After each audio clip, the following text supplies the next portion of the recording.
Приветствую, друзья! Как и договаривались, по итогам голосования в группе ВК еще один дополнительный ролик по новиночкам в мире пластиковых моделей.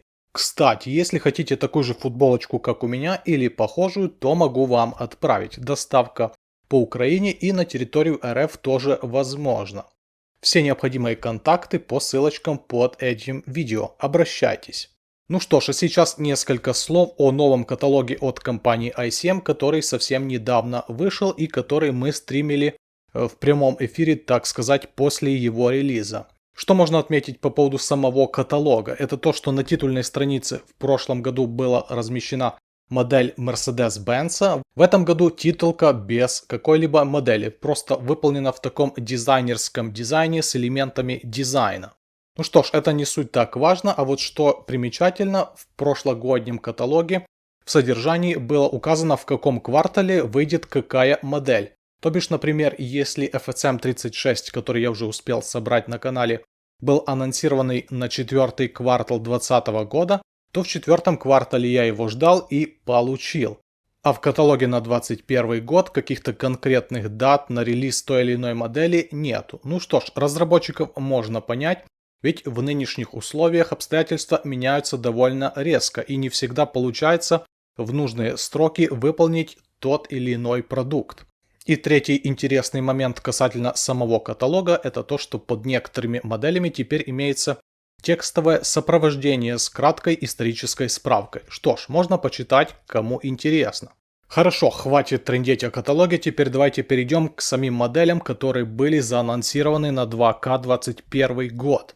Здесь можно сделать вывод, что ICM сделали упор на два направления. Это авиация в крупных масштабах 1.32 и 1.48 и на колесную технику, а именно автомобили, грузовики и броневики в 35 масштабе. Ну а все остальные масштабы по большому счету были посланы немножечко лесом. Ну что ж, рынок диктует свои условия и не всегда получается выпускать абсолютно все, надо что-то выбирать. Хорошо, а сейчас топ-5 моделей, которые понравились лично мне и, как мне кажется, заслуживают уважения в новом каталоге, которые, скорее всего, появятся в новом, то есть уже идущем году.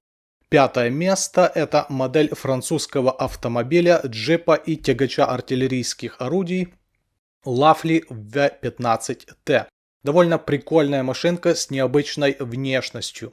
Передние колесики делались, видимо, с упором на повышенную проходимость автомобиля на различных неровностях рельефа и способствовали повышенной проходимости по каким-то ямам, углублениям, рвам, возможно, даже траншеям.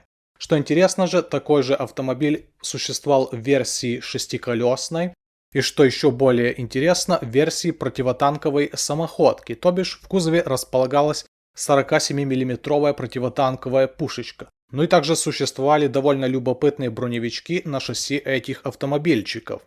Короче говоря, могу предположить, что это будет недорогая, не сильно сложная, с небольшим количеством деталей и интересная моделька, которой можно пополнить свою коллекцию, почему бы и нет. Что ж, четвертое место, и здесь я выбрал, как мне кажется, наиболее интересную модельку в 48 масштабе из авиации, и такой штукой оказался британский бомбардировщик-торпедоносец Bristol Beaufort Mark I. Вероятно, он мне запомнился еще с игры War Thunder, где я на нем летал и бомбил всякую наземку. Но сейчас не об этом. Как мне кажется, наиболее интересным в этой модели это такое двухэтажное остекление, которое немножко напоминает какой-то капотный грузовик или, возможно, какой-то американский тепловоз. Ну и также люблю двухмоторные самолеты, поэтому смотрится прикольно и, как мне кажется, заслуживает внимания. Ну а кому-то другому, возможно, понравились другие самолеты в 48 масштабе. Например, немецкий планер Gotha Go-242B или американский бобер B-26, хотя, наверное, он тут в версии штурмовика. Или вьетнамский самолет, опять же, штурмовик Бронко. Короче, выбрать будет из чего.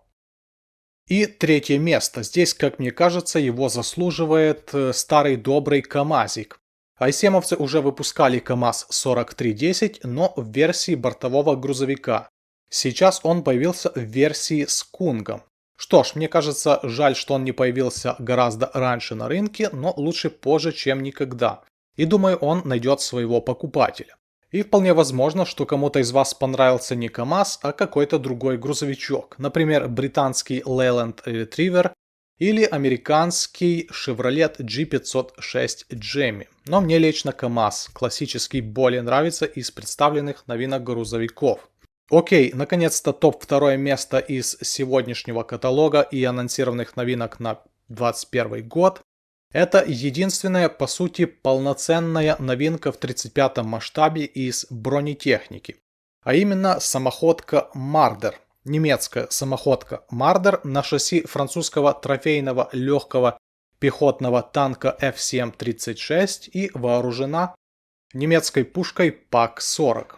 Короче говоря, многим эта самоходка известна из игры World of Tanks, но там она почему-то воюет за французов, хотя должна воевать за немцев. Некоторые комментаторы в сети справедливо отметили, что интересно, если в будущем появится, кроме противотанковой версии этой самоходки, еще и артиллерийская версия в исполнении со 105 мм Leichtfeld-хаубице. Было бы интересно, и со 105-кой эта самоходка смотрится гораздо более хтонично и интереснее. Ну что ж, надеемся, что выпустят и ту, и другую. В принципе, это было бы вполне логично с точки зрения выпуска моделей, как мне кажется. И, наконец-то, топ-1 место из этого каталожика, наверное, вы уже догадались, это американский вертолет времен Вьетнама AH-1G Cobra. Короче говоря, большая штука, вероятно, будет с хорошей детализацией, надеемся.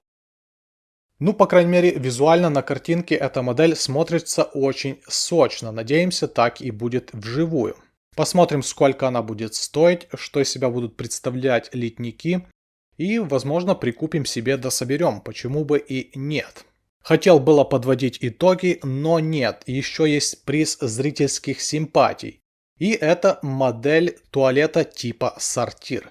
И поскольку эта моделька была и в каталоге, и заанонсирована уже на сайте, то, скорее всего, это никакая не шутка, а вполне себе хорошее подспорье для моделистов-диорамщиков в 35-м масштабе, конечно же. Уже предвкушаю супер-мега предзаказы с дополнительным фототравлением, включающие рабочие петельки и ручки на этой модели, высокодетализированные смоляные комплектующие для реализации интерьера этой модели и, конечно же, какие-то декали для обклейки постеров внутри этого сооружения.